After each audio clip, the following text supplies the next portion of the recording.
Lunch Partners, it's a creative collective. What I wanted to set up was a bespoke model of people coming together who have an individual skill set, who can tackle any brief.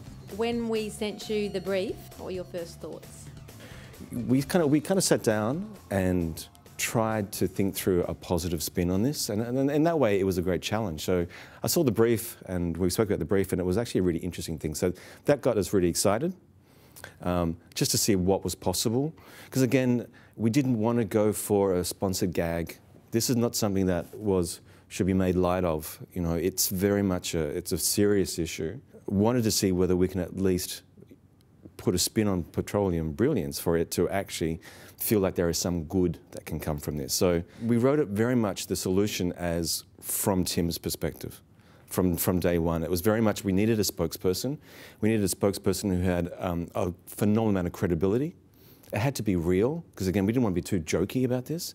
And we wanted someone with credibility. In a typical disaster management process, what they often do is, it's an Ian Leslie or a Ray Martin, that kind of thing, and not necessarily relevant in any way. So it was written really for Tim, and Tim happened to be a great fan of the show.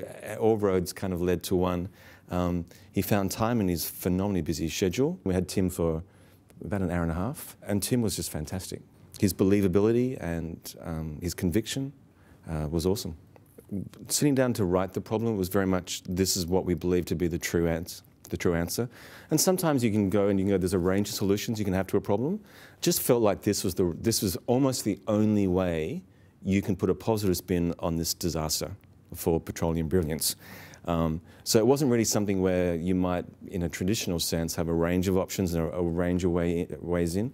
There was one truth that we found, which we had to convey, and this is almost the best and most surprising and engaging way to do it. So it seemed to us to be the only way. Yeah, everyone was very excited, and we were very excited that Tim said yes.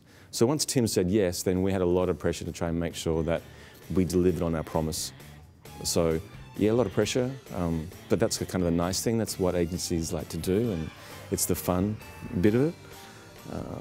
So yeah, and we're looking, and everyone's really happy about the result.